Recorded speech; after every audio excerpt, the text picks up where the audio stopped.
What is going on, guys? I have some little tidbits to talk about, and then I'm going to get into the meat of the video, which is talking about where the vintage Pokemon card market is going right now. I think it's going to start trending down, and I'll talk about that in a minute, and I'll talk about my experiences with it right now, and trying to battle, whether I'm getting the best deal in the market or buying it before it drops. But before we do that, I want to talk about two other things.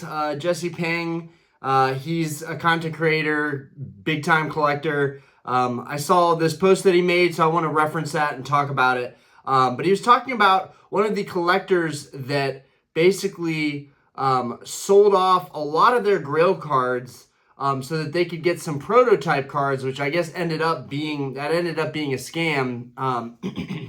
Now, I'll always be skeptical when people find new stuff in the hobby, like new cards that have been undiscovered and, that are Grail cards, right, that we've never even heard of.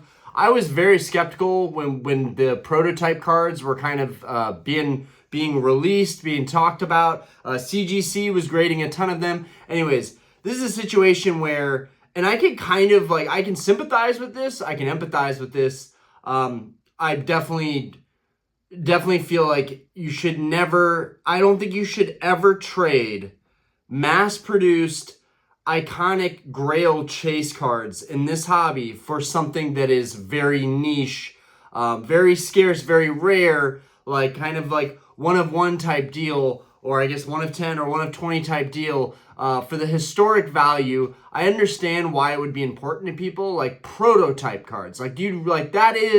That holds weight, right? But at the same time, why is it that only now we're finding out about these cards, right? That was what created the skepticism for me, was that okay, well, I feel like there should be some information about these prototype cards that we should know about prior to just all the information that's coming up to the surface now about these.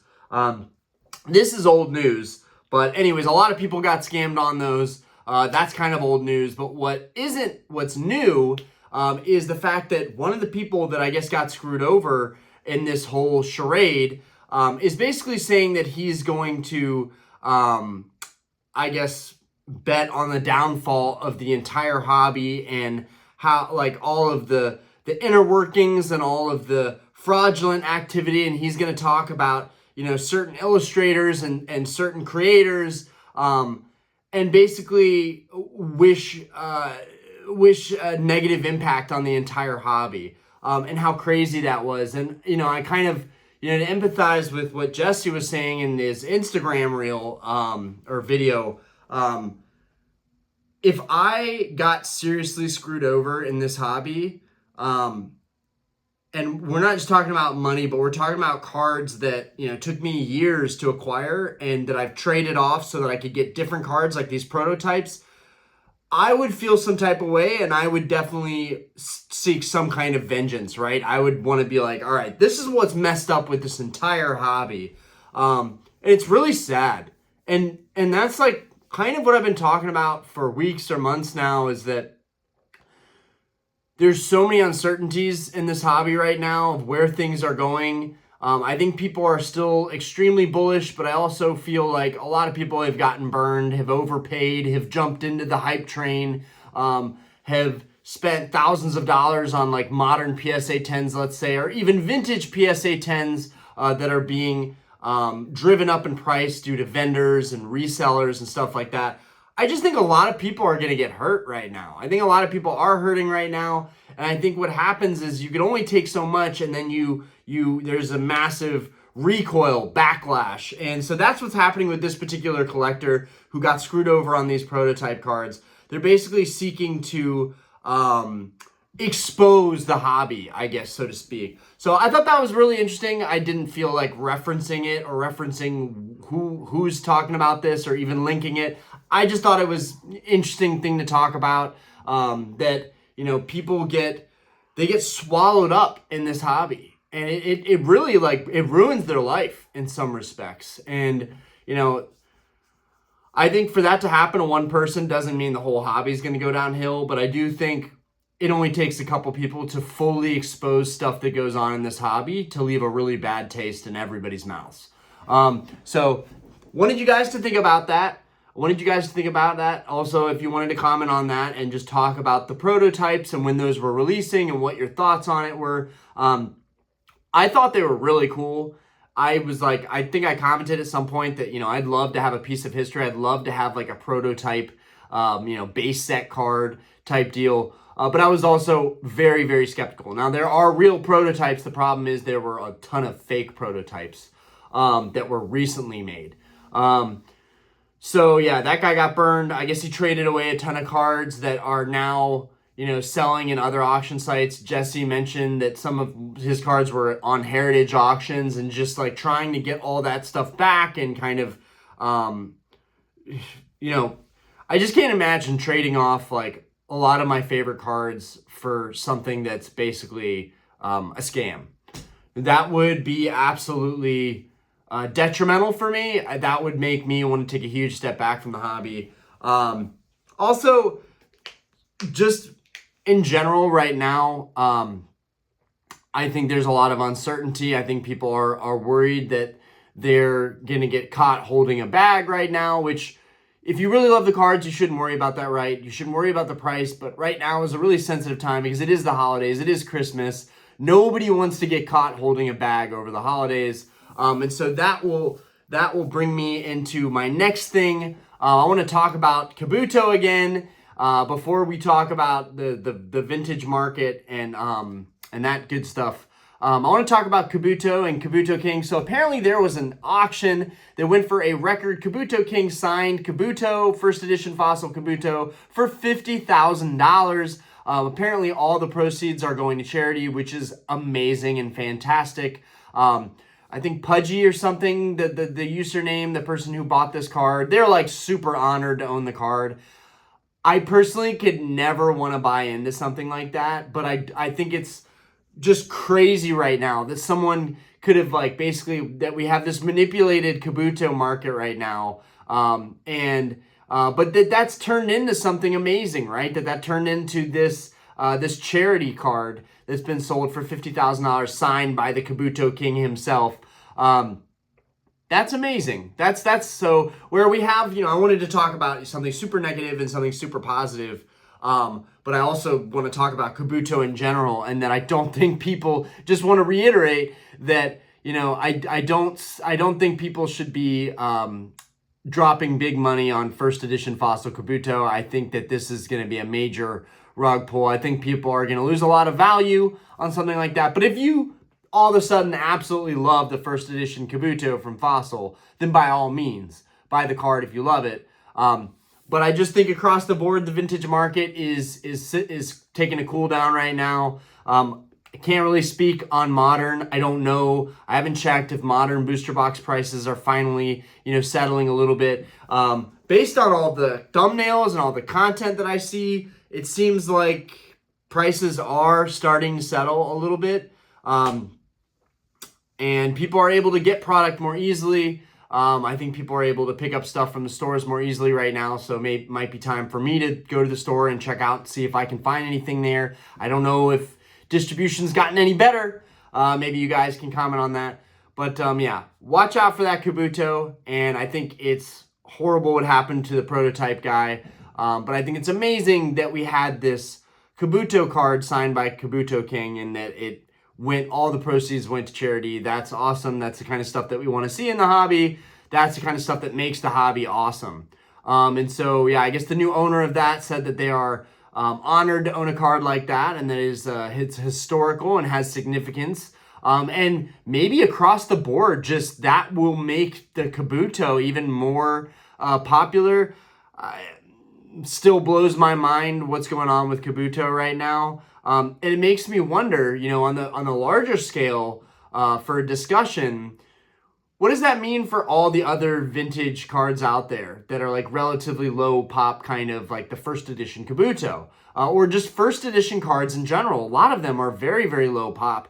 Could we see people really start to dive into the behavior and the collecting style of just buying out a single card? Now, they've been trying to do buyouts with modern, pretty heavily, and this has been a consistent problem for modern cards. But this isn't something we've seen a lot with vintage. And honestly, it makes more sense with vintage because there's less of that card floating around.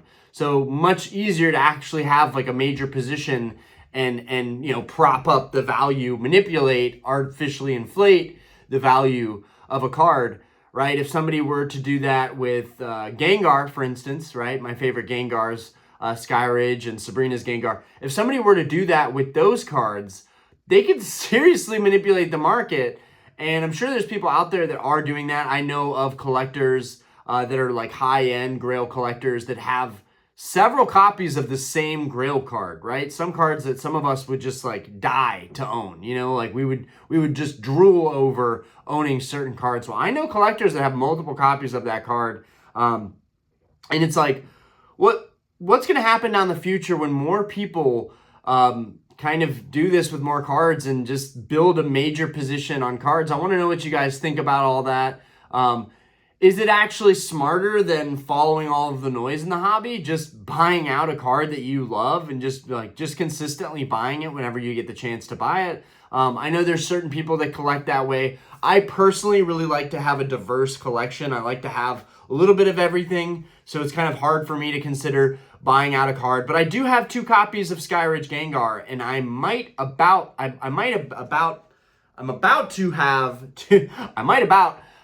to have 2 copies of the Sabrina Gengar, I think. So now we'll go into a little bit of story time about Sabrina Gengar and how, I think this is a major signal and indicator of where the vintage card market is going, especially for low pop, high value, high dollar cards like Sabrina's Gengar from Gym Challenge, first edition PSA 10. I've brought this card up. For me, all of a sudden, this year, I got really into wanting Gengar. I don't know where it started. I always wanted this Skyridge Gengar, and so when I got it, that was a huge milestone for me. But I think it was really like what spiked it a little bit was when I got the Level X Gengar from the shop, and it graded a 7. And I kept it, and I was like, I think I want to go after Gengars now. And so I kind of started the species collecting deal. But anyways, back in Collecticon in Charlotte, I picked up a PSA 9 first ed Sabrina's Gengar, and super excited about it. And it's valued at like $2,000 right now, maybe $2,500, somewhere around there. There's a lot more of them. I think there's like 1,000 of them in PSA 9, like way more than the PSA 10 pop. I think there's like 3,000 graded total of first edition Sabrina Gengar, but there's only 112 in a PSA 10. And again, regardless of how many are in PSA 10 and low pop and all that goodness, guys, make sure, I can't reiterate this enough with my friends and fellow collectors, make sure you are buying the card and not just the slab, not just the grade, not just the label. That is a part of this hobby that is, I feel like low-key kind of like predatory and scammy, and it's like we have these super high prices on PSA 10 cards, and that's the set market. But sometimes a PSA 10 is not really a good quality PSA 10 card, and that's where the price, I feel like, should always be negotiable. And it's very subjective. It's like, well, this card looks like it's more like a 9.5 to me. So this is what I'm going to offer you, regardless on the market price. And that's kind of what I'm going through right now. Sabrina's Gengar has been really hyped up lately. It went from being a cool $6,000 to like 10, 12, 14, 15, like overnight seemingly. It really jumped quick. But right now, most people have them set around $16, $17, $18, $19, $20,000. That is the general area, price-wise of where that card sits. But someone is trying to get rid of one for $15,000 right now. And I pointed out that there was an auction for 14 that ended. And so they were willing to actually go below that 14 price. And it makes me wonder, is this going to be the beginning of the dominoes falling, right? I think a lot of people, myself included, can be super bullish on vintage, but I think every market has its ebbs and flows. And even for high-end vintage Grail cards, I think we could see this in the vintage market, especially for cards like this Gengar card. Blaine's Charizard, I think, is a great thing to compare with.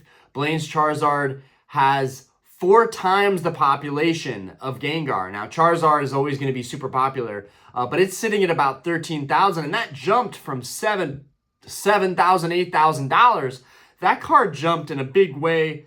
I can't help to think that this is all organic. I can't help to think that it's been manipulated, and that people are really pulling the strings, and shill bidding these auctions, and the shill bidding is probably just out of control at this point. But yeah, that's Sabrina's Gengar. They're willing to take less than that, and so I reached out to them on Instagram to work a private deal, and then they were willing to go even lower. So I'm not going to disclose who this is unless we make a deal, in which case I'll give them a shout out. Thank you for helping me get this card. I should not even be considering buying cards right now. I should wait. I should let the market cool down, which is what I've been talking about recently, is that there is going to be a cool down. I don't know if it's going to affect all of Vintage or all of Modern, but I think that, historically we see the market kind of chill out, from January to January, February, April, May. So I think we're going to see the market cool down a little bit. That being said, I have been good in the past about seeing the market cool down and knowing when to still pull the trigger. And you know what? I feel like if we saw an auction for 14, and that was during Thanksgiving week, so I think that it's fair to say that a lot of people were spending time with their families. That could be a factor for sure. But the market is the market, and the last sold for that card was $14,000. So they went a little bit lower, and then we contacted each other privately on Instagram, and then they went even lower than that. They went a couple $100 lower than even going below the last auction. So I'm in a tough spot right now, guys, but I wanted to share it with you guys. I have the chance to buy a first edition Sabrina Gengar well below the previous auction price. And it's hard to not want to take that, but I'm also trying to remind myself, like, dude, that the market's probably going to retrace a little bit. Just a gut feeling. I go off my gut a lot in this hobby. It's not factual. It's not statistical. But I go off my gut a lot, and I feel like the Sabrina Gengar is probably going to hover in the $12,000, $13,000 point at some point. I think the prices are going to come down. There's several listings on eBay, which is weird to me because it's a super low pop card, but yet there's several copies of them on eBay. Very weird. It just seems like people want to sell the card for a premium. It doesn't seem like anybody's actually wanting to hold on to the card, which really bothers me. Like I could see myself buying more of these just to sit on them and have more copies in my collection and kind of build a position of Gengars. I don't know. I'm getting the Gengar bug in a way that, I used to get the Charizard bug, but now it's becoming Gengar. I also feel like there's just some really awesome Gengar cards in general. And that deep, bright purple, I don't know. There's something about Gengar. He's sick. He's growing on me a lot. But yeah, guys, I can get a deal well below market, and it's not just about private deals, right? It's not just about that. I wonder if they want to keep a lower price off the market so the market stays stable. I personally want to get this card off of eBay because if I get it off eBay, it makes a point, it makes a statement that, hey, this market is coming down. I just got this card for less than any of the previously sold listings recently, or the listings that are up currently on eBay. I do want to make a statement there, and if I buy the card privately, then it's not going to be logged. It's not going to be data in the system that shows that this card is coming down in price. So, if I get a deal on it through eBay, then I'm helping the whole community kind of get a better deal on that card for people that are also looking at that card. Whereas if I go privately, it's not really going to help anybody, but I will be able to get a better deal on it.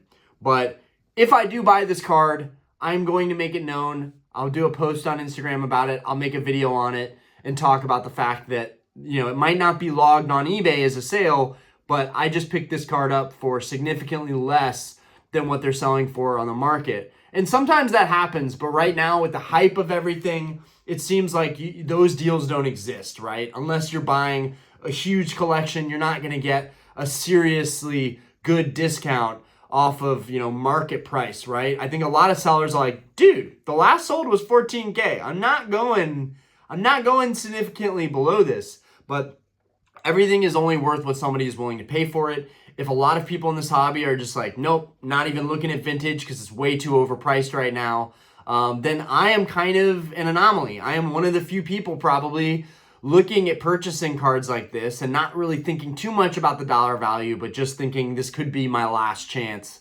to get in on this card. But yeah, I think the market could come down a good bit just based on the fact of how much they're willing to wiggle on this card. And now I'm kind of like, and I'll post in the Discord what the situation is. I'll let you guys know like what the price is that they're offering me right now. You know what? We'll just go ahead and say it. $13,500. $13,500. That is a great discount from $14,000. That's a $500 discount on this card.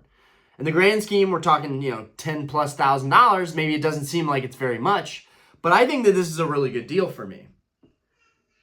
And I responded that I'll be firm at $13,000. This is where I really get to test how strong the market is. Are sellers willing to be, that stubborn on selling cards? And I'm just hoping this is a normal person that could really use the money that isn't going to be super stubborn on price. They've already come down on price twice. So I feel like I have it right where I want it. And this is a part of like my negotiations. I hate to be that guy, listing all the reasons a card should be valued for less, but here are some of the reasons that I got this discount, right? Here's my method. If any of you guys want to use part of it, or it's just somewhat insightful. I don't know. I don't know if this will help anybody, but one, I pointed out that I do believe the market is slowing down. Two, I pointed out that there are multiple copies of this card on the market. If I want to wait on it, this card isn't going anywhere. No one is buying it right now. Three, I pointed out that it is an older cert copy. So, which kind of rules it, it rules it down. It narrows it down. How many of these are out there that are old cert? Not many. There are some new cert copies that have hit the market, and I kind of understand why they're asking a premium, but how much of a premium should they be asking? I don't know. But yeah, that third reason I said was that it was an old cert, so it was graded with slightly different grading standards. And then the last piece I pointed out was that there are just some whitening on the card, right? So when you buy a PSA 10, it doesn't necessarily mean that it's perfect. I understand that. And I'm okay with, some white dots on the corners, but I do feel like it's fair to go ahead and point that out so the person knows that, hey, I know what I'm doing as a collector. I know what to look for. And if I get a newer cert copy for a couple grand more, the card might very well be flawless, but I'm also a big believer in buying older cert copies and that they can be just as nice. So that's why I'm looking at an older cert copy. And frankly, it's the best deal on the market right now. So, and then the other thing I pointed out was seasonal stuff. So I like to look at that because while I do think the market is going to cool down historically, I think around this time it starts to cool down a little bit. I also think, hey, it's important to mention it's Christmas. Christmas is coming up. The holidays are coming up. People need to spend money on the ones that they care about and love most. And, they have to budget and money gets tight around the holidays. So if you want this card to sell in December, I might be your best option. So these were all some reasons that I outlined why, they should look at me as a potential buyer for this card. And also that I was serious. I actually sent an offer on eBay of $13,000, which let them know that, hey, I'm serious. Here's the offer that I've sent to you guys. So I think if you do want to let someone know that you're being serious on an offer, even if it seems like a low ball, instead of trying to message with them back and forth, send that first offer and put the ball in their court. They came back with 13.9. That was a very, very tiny discount on the last auction. So obviously, I'm going to just go ahead and say, if I get a tiny discount from the last auction, I'm usually not going to budge, especially when it comes to a card that's over $10,000, $20,000. No, it needs to be a little bit more significant of a discount for that for me to buy that card and hold on to it long term. Also, being an older cert, I don't know what I'm getting into. I need to see this card in person and really go over it with a fine-tooth comb, aka my terrible eyesight. I need to look this card over and really make sure that it is a clean card worthy of staying in my collection. All that taken into account, I didn't feel like I'm pressed to buy this card. I also still just can't believe that with a population of 112, there's several copies on the market right now. It's just kind of mind-blowing. But yeah, I'm on edge here. I'm waiting to see if this deal is going to happen or not. But I told them that I'm firm at 13,000. So this will be a fun thing to report back to you guys. Will I fold? Will I end up just paying the 13,500? I'm interested to see what my Discord thinks right now. Or should I just hold off and do the 13,000 and say, hey, you know, this is what I'm going to sit right at this number. This is where I'm comfortable buying this card at. And who knows? Maybe I'll just get a good deal and the market will rebound. You know, I've bought cards while the market was kind of in a cool down period, and then the market has picked back up. So I have somewhat good timing skills with these cards. But yeah, this is just an experience that I'm going through right now, and I thought I could reference it and just talk about, you know, where I think the vintage market is going.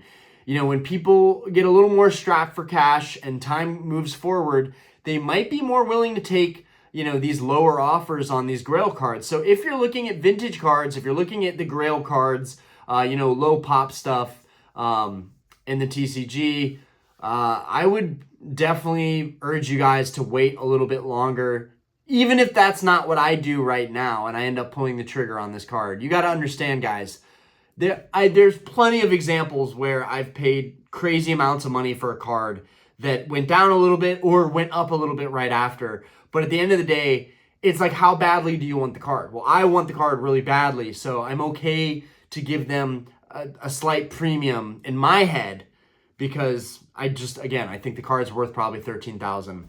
But anyways, guys, people hearing this that are on the seller side of things might be like, dude, you're crazy. The market was 14. It just sold an auction, which was probably a low bidding auction because of Thanksgiving, whatever. But I also noticed in that auction that very low feedback bidders won that auction and were jumping the price up. The price of the card for a higher feedback bidder ended at about $11,000 or $12,000 for Sabrina's Gengar, which tells me that a collector that's more knowledgeable and has been in the hobby for a longer period of time placed a bid of about $12,000. You know, whatever, it was around that price. That was the last bid that I saw for the, you know, for the bid history.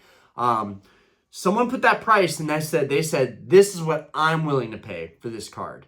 I'm not going to buy into all that hype pricing. This is what I'm willing to pay for the card. So it could be worth even less. It could seriously be worth like $11,000 or $12,000. Again, it's only worth what someone is willing to pay. And for whatever reason, Blaine's Charizard, despite having a much higher population in PSA 10, continues to kind of like outpace Sabrina's Gengar. I have no idea like how that's happening, considering Gengar has a big cult following too. A card that is very deserving, I think, of its price, but also kind of mind-boggling is the Erika's Venusaur that I picked up not long ago. I picked that up for $4,700, and that's at like $9,000. Someone has a listing for $8,800. That card is also very low pop. I think it's under 100 population, or slightly over 100 population. But again, I just wonder, like, why is it that some of these like low pop Grail cards, they're still far below cards like Charizard with much higher pop? I guess it's just the Charizard effect. But yeah, there's some weird stuff going on with Gym Heroes, Gym Challenge. I love that set. I'm trying to get as many cards from that set as I can in PSA 10 right now, frankly. But yeah, we'll see what happens with Sabrina's Gengar. I do think, you know, the seller willing to budge even more on this tells us a little bit about the market.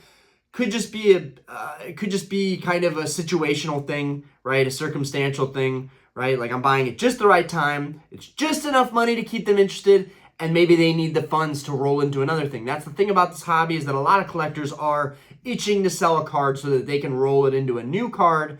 So, and that also concerns me. When someone is willing to go down on price like that, it's like I know you can't have your cake and eat it too, but it's also concerning to me because I'm like, why are you willing to budge on this card? It's almost like I want people to be firm on the price so that I'm like, okay, they don't really want to get rid of this card. When someone wants to get rid of a card and they want to sell it to me and they're like, okay, you know what, I'll just meet your price. That's also a little concerning to me because I'm like, okay, you shouldn't want to sell this so easily. But also I tell myself that people don't value these cards the way that I value them. So people see it as money. I don't just see it as money. I see it as having a true piece of Pokemon history. And that's another thing, like with trophy cards, like my whole like thing with like these prototypes and trophy cards and like these super low pop cards. If it's so low pop and it's so rare that no one else has it, that is amazing. Like that's I think what a lot of collectors want. But for me, I also want to collect cards that people can go after. They can have, you know, an example of the card that I have and we can kind of share that appreciation. That's something that I also want. So I love mass-produced, you know, cards in English just like that. And you could go after Japanese too. I'm just saying for me, it's English. But I like going after cards like Sabrina's Gengar or Blaine's Charizard because they're really like not that rare. There's still a lot of them out there. They might be low pop in PSA 10, but you can get the card in 9 or 8. And that's something that I talk about a lot is that you can get your foot in the door and own some of these really cool, iconic cards and we can all appreciate and enjoy them together versus, you know, if I buy a prototype card or an illustrator card or just any trophy card really, you know, the World Championship cards, right? If I buy a card like that and I talk about it, it's going to be cool. It's definitely a grail. It's definitely a milestone, but no one here is going to be buying cards like that. So it's kind of like less fun. I get more enjoyment talking about a card that my fellow collectors, subscribers, friends, fans, whatever you want to call it, I want to get a card that we all can appreciate and enjoy, right? Because we can all get that card. I know that gold stars aren't really very affordable right now, but there was a time where they were affordable and you could still buy those in PSA 7, 8, 9, right? Well, not 9 anymore. That's kind of overpriced. Even 8s are getting a little overpriced. But you guys get the point. I like these mass-produced cards because we can all enjoy them. Anyways, Sabrina's Gengar is dope. I need to figure out what I'm going to do. I have decisions to make. At the same time, I feel like I have all the power right now because I'm like, market's going to come down. This is an indicator that people are willing to take less for these cards. So I just have to wait it out, really. So I'm going to wait it out. I told them I was firm on 13. I'll let you guys know how all that goes. Yeah. Let me know what you think about Kabuto and the whole prototype disaster and the guy wanting the downfall of the hobby and wishing the worst on the hobby. Kind of weird, kind of understandable. It's just like when you get burned in this hobby, you just don't want to be a part of it anymore. And I feel like that's happened to me many times with buying cards that just did not meet my expectations. It's just made me want to take a step back. Or overpaying on cards from these resellers and vendors that are asking ridiculous prices for these cards. That's also left a very bad taste in my mouth, and I think at times has made me want to just say, you know what? I'm just going to take a couple steps back from Pokemon right now. I'll come back in a couple months and see if things are a little bit different, and see if the hype has died down a little bit. But Pokemon is also very hot right now. The franchise is on fire. It's really hard to say what's going on in the hobby right now.